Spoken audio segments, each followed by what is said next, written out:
Alright, picture this. It's a chaotic morning at Dallas-Fort Worth Airport. Gate 23, and 3 kids barely 10 years old are standing there, clutching a beat-up folder stuffed with papers, their little shoulders squared like they're ready to fight the world. These are the Carter triplets: Elijah, Maya, and Liam, 3 black kids with matching backpacks, each one pinned with a photo of their dad, a Navy hero gone too soon. They're trying to board a flight to D.C. to visit his grave at Arlington. And let me tell you, the air in that terminal is thick with tension, like a storm's about to break. It all started 6 hours earlier in their cozy Houston kitchen, where their mom, Captain Lena Carter, was flipping blueberry pancakes, her pilot's uniform hanging in the closet. Lena's a pro, flies 737s, commands the cockpit with a cool head, one of maybe 150 black women in the U.S. doing what she does. But at home, she's just mom, sneaking extra syrup onto Liam's plate while he giggles. Today's a big deal. Her kids are flying alone for the first time, headed to honor their dad, Commander James Carter, who died in a training accident 3 years back.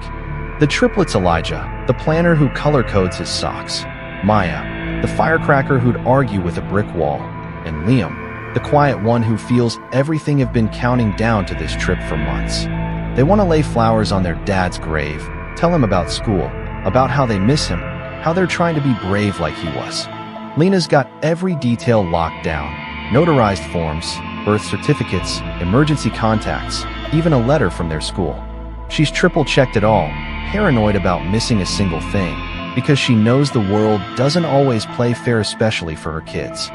Fast forward to the airport, and things are going smooth at first. The check-in agent, a guy named Tom, whistles when he sees their folder, says, "Your mom's got you set like you're launching a rocket." TSA's a breeze to Agent Marcus, gives them a fist bump, tells them they're sharper than most adults. But at gate 23, the vibe shifts.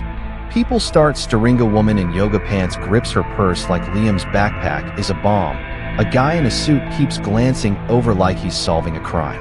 The triplets feel it, that prickly sense of being watched, judged, but they sit tight. Elijah flipping through their papers, Maya on her tablet, Liam lost in a book about jets. They're doing everything right, but it's like the room's waiting for them to mess up.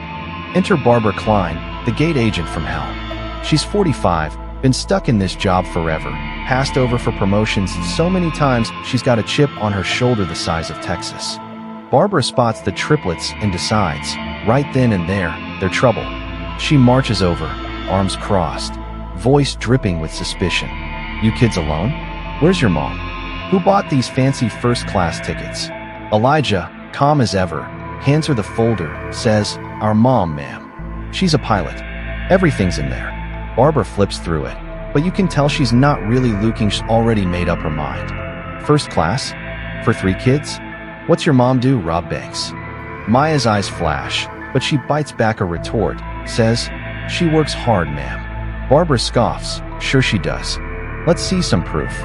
The folder's perfect, every form notarized, every detail legit, but Barbara is not having it. She calls her supervisor, Greg, and you can hear her through the phone, hissing, "These kids have first-class tickets, Greg." "Something's fishy." Greg's voice crackles back. "Are the papers in order? Then board them." But Barbara's not listening.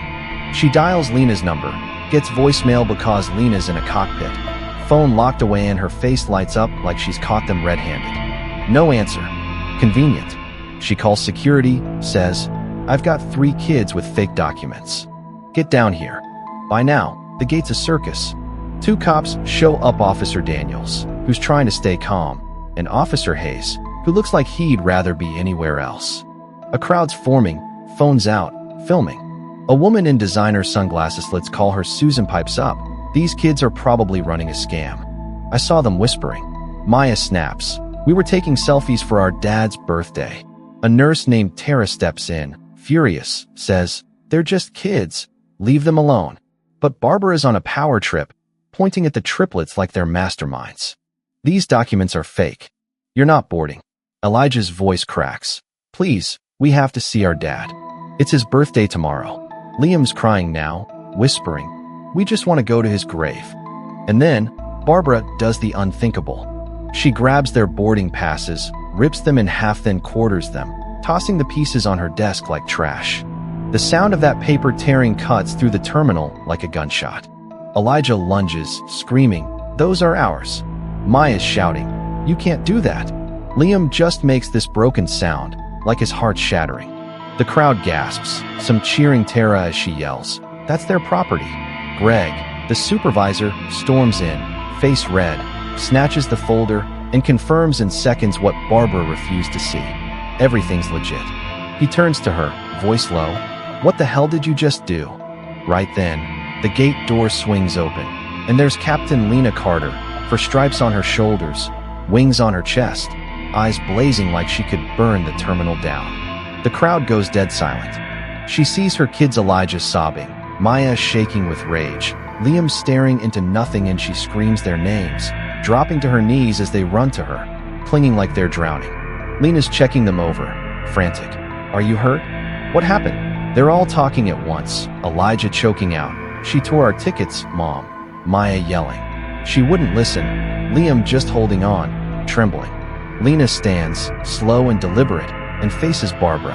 Her voice is quiet, but it's like ice cracking under pressure. "Those are my children. My 10-year-old babies, who you just terrorized. You called cops on them, accused them of fraud, destroyed their tickets to visit their father's grave because you looked at 3 black kids and saw criminals." Barbara stammers, "I didn't know they were yours, Captain." "I'm sorry," Lena cuts her off, voice rising. "You didn't need to know they were mine. You needed to see them as human." She holds up the torn passes, asks, "What gave you the right to destroy their property?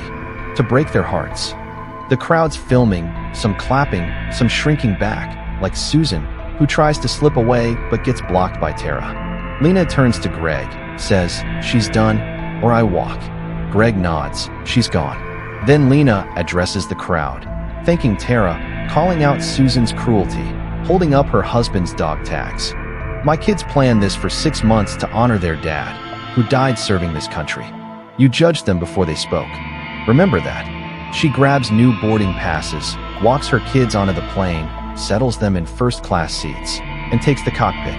Over the PA, her voice echoes, "I'm Captain Lena Carter, and my children deserve to be here. So do yours." The flight lands in D.C., and the triplets make it to Arlington, laying flowers on their dad's grave, telling him they kept their promise. Months later, the videos go viral, sparking outrage. Barbara's fired, sued, and the airline rolls out new training. The Carters settle, donating half to kids' rights groups. The kids heal. Slowly Elijah dreams of flying. Maya fights for justice. Liam finds peace in the clouds. Lena tells them their dad would be proud, and they believe her. So what do you think? Was Barbara just doing her job, or did she cross a line? Would you have spoken up at Gate 23? Drop a comment, tell me where you're watching from, and share this if it hit you hard. Let's talk about what justice really looks like.